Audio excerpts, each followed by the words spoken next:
Mateo, buenas noches, Lucio. Buenas noches. Tatiana Shapiro, buenas noches, ¿cómo están? Adrián Noriega. ¿Qué tal? Buenas noches, ¿cómo están? Bien, hoy tenemos un programa especial, como les decía, y por lo tanto tenemos varios invitados que vamos a comenzar a charlar y la repercusión y la importancia que tiene todo esto. La embajadora de Pakistán en Argentina, la señora Naela Chauhan. Buenas noches y muchas gracias por estar aquí. También está con nosotros Diego Velar, es el ex embajador en los Estados Unidos. Y Horacio Calderón, analista internacional especializado en temas militares también. Buenas noches y muchas gracias a todos por estar aquí.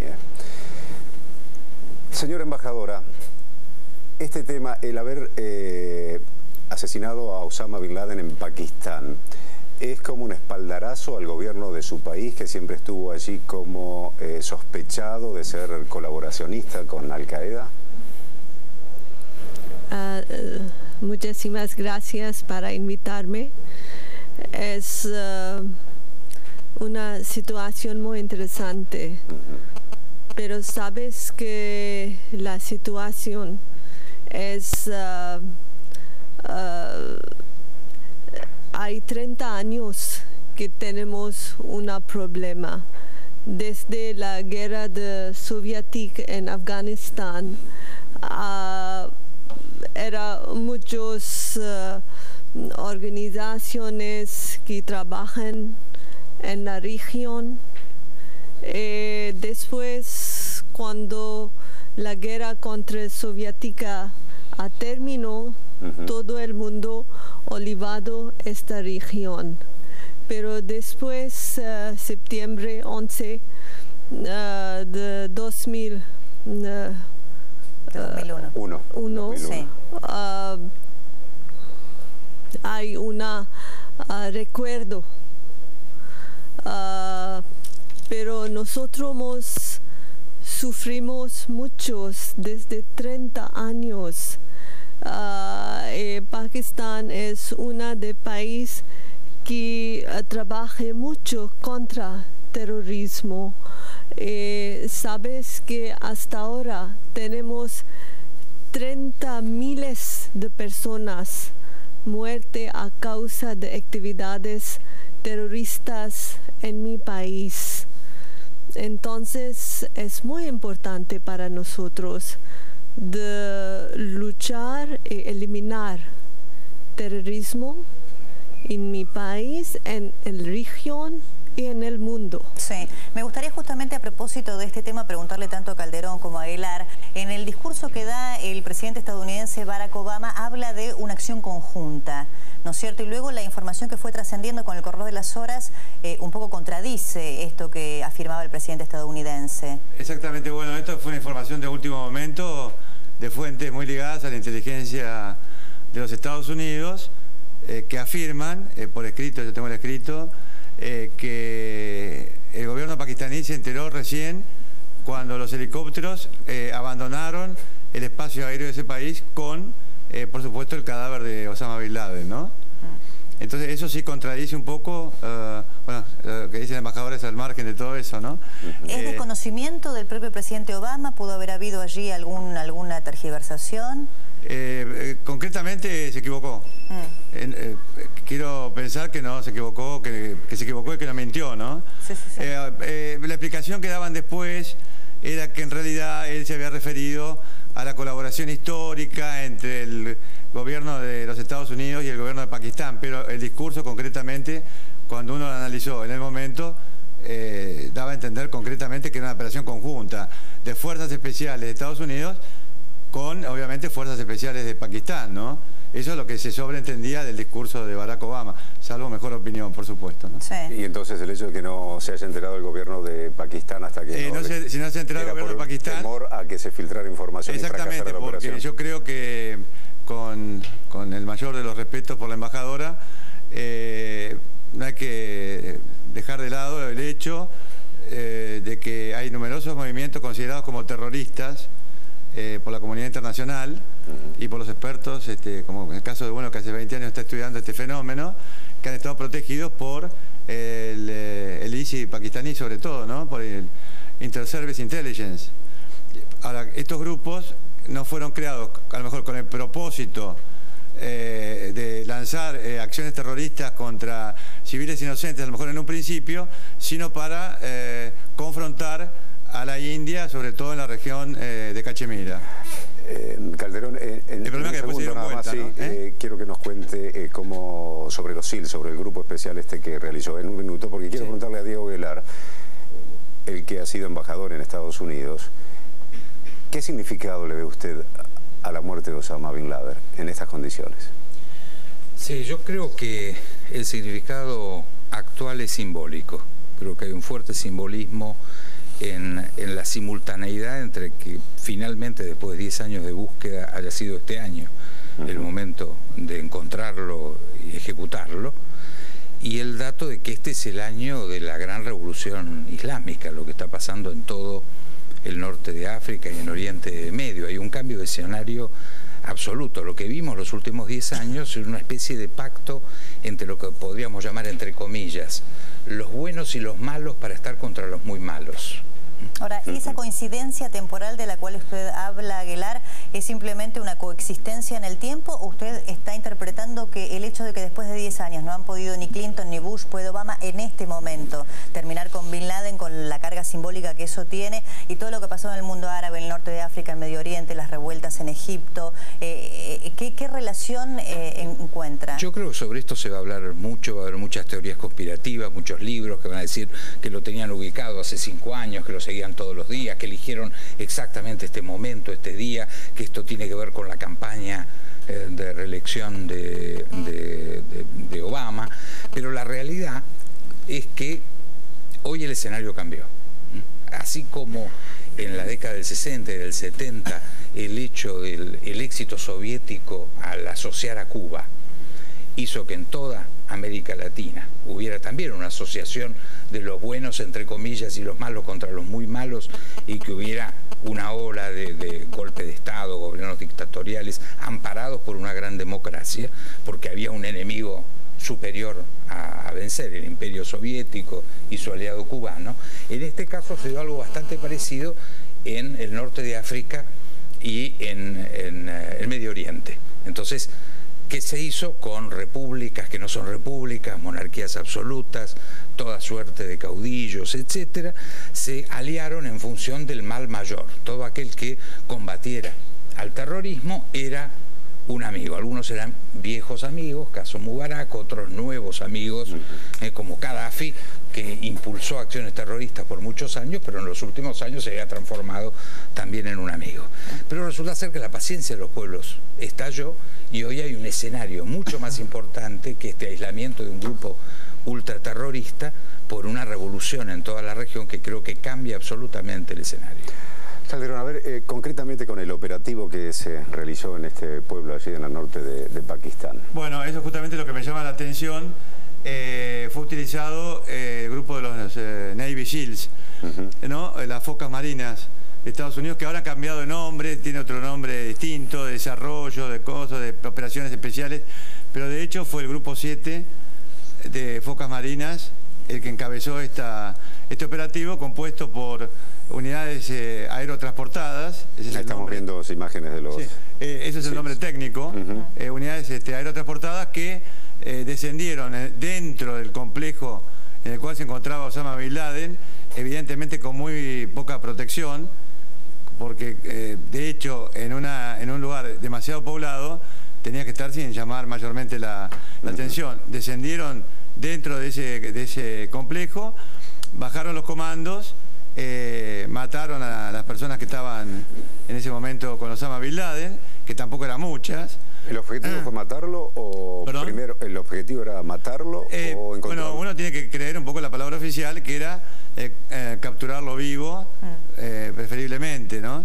Pero él aparentemente no quiso entregarse, estaría a lo mejor armado, y recibió 1 o 2 balazos en la cabeza. Además, uno de los correos se escudó en una de las mujeres y la mujer también resultó muerta, o sea, murieron todos, incluyendo a uno de los hijos de Osama Bin Laden, que se encontraba también con él, ¿no? Durante años creímos que estaba en cuevas, que se escondía en los montes, que estaba en Afganistán. Bueno, eso cuidado, no hay que descartarlo, Débora, porque esta casa había sido construida en el año 2005.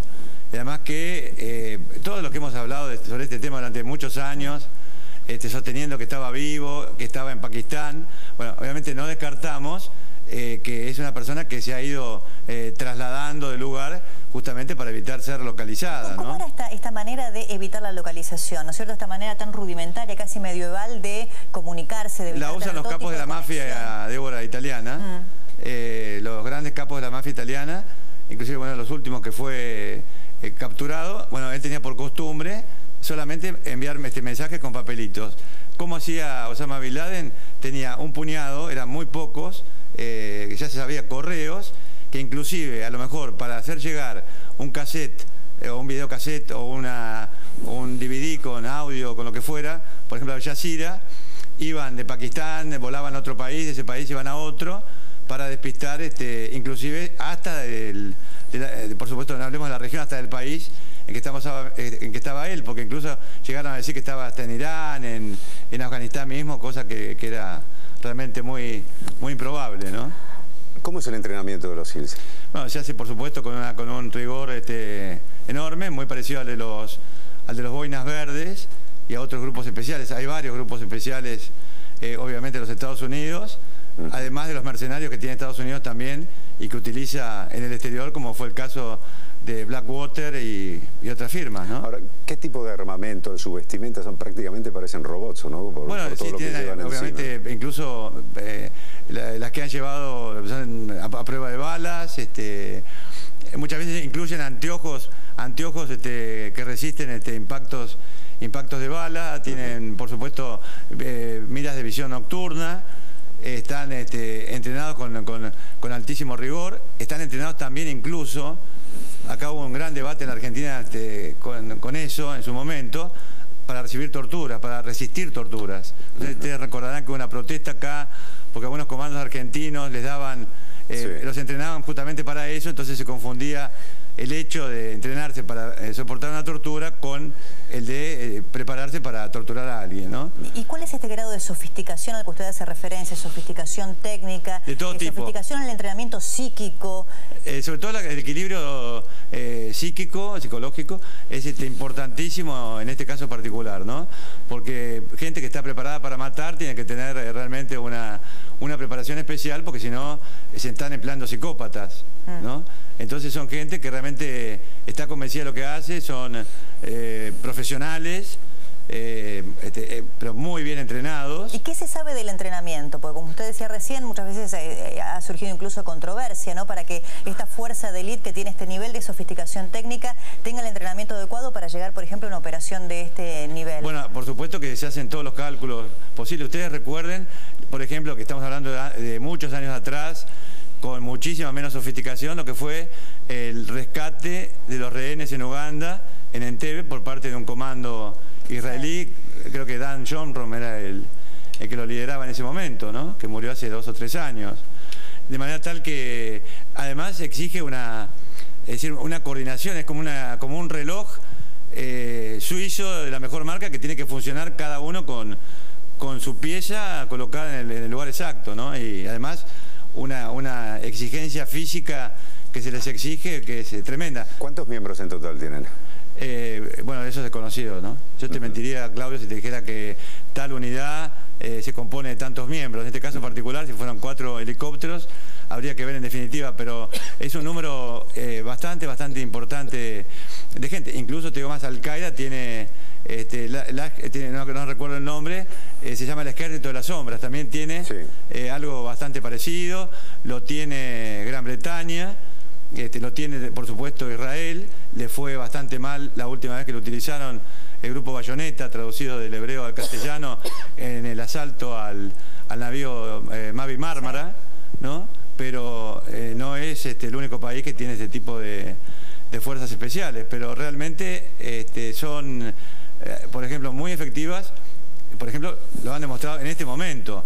En otros casos se han cometido errores gravísimos, han matado inocentes. En el caso de la época de Jimmy Carter, que le costó a él un enorme dolor de cabeza, y la reelección por el fallido intento de rescate de los rehenes en Irak. Recordemos el caso de Perú, donde también se rescataron la gente que estaba cautiva en la embajada, ¿no? En ese momento. Guilar, hay algunos que piensan que esto puede ser como el inicio de un pensamiento global en donde el terrorismo ya es cosa del pasado.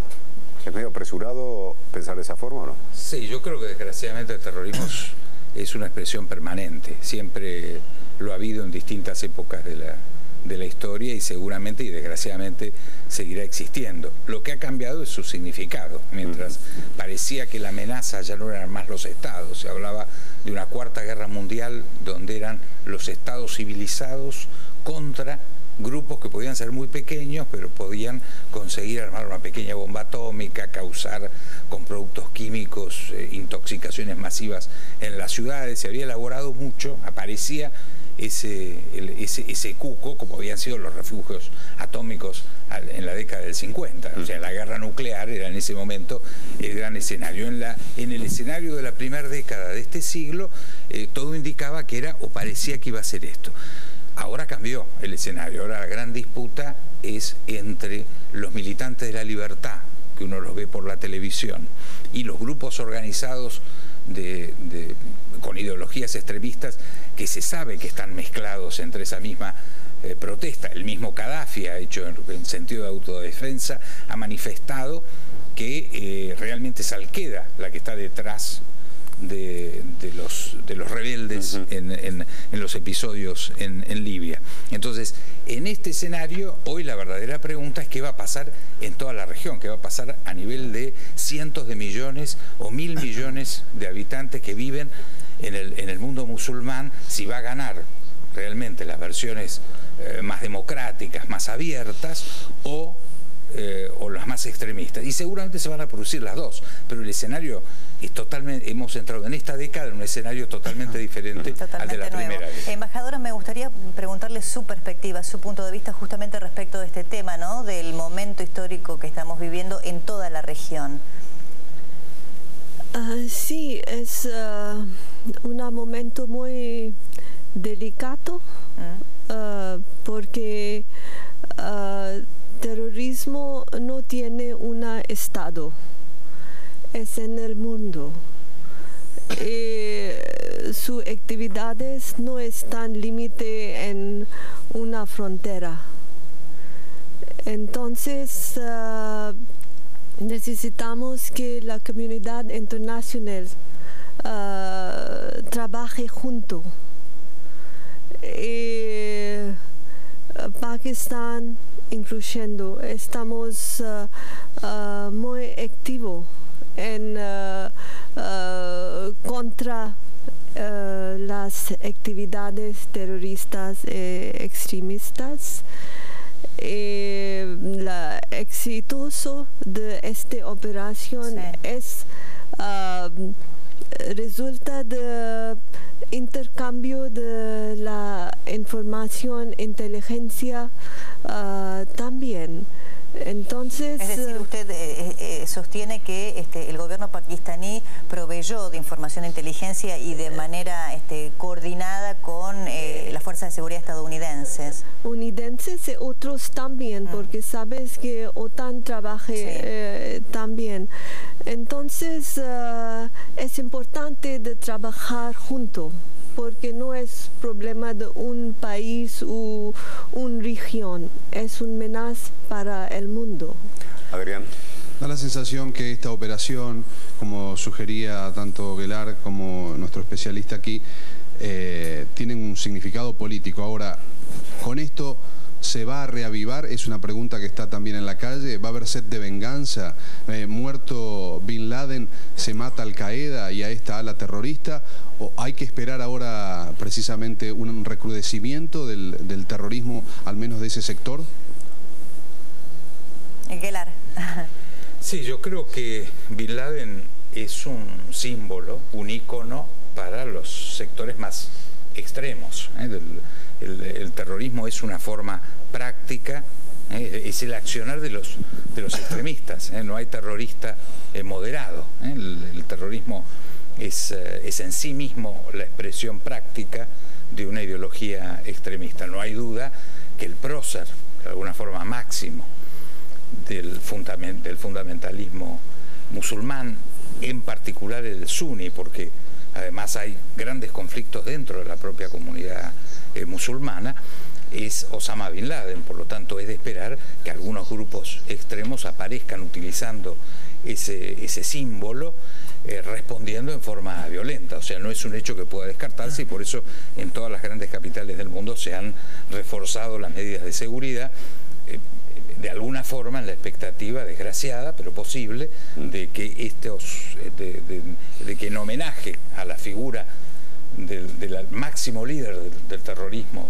mundial, o al menos de un sector, haya expresiones de venganza. Sí. Bueno, justamente ahí me parece que puede haber un cambio en esta interpretación que usted hacía de lo que favorece a Barack Obama y sus aspiraciones reeleccionistas esta operación, pero al mismo tiempo la posibilidad de que esto abra o recrudezca la violencia terrorista contra blancos estadounidenses puede poner allí un punto de dificultad, ¿no? Si esto ocurre, si esto es lo que no sabemos, esto es nada más que en principio una especulación, pero hay que ver realmente cuáles son las reacciones. Vamos a hacer una pequeña pausa, luego de la pausa también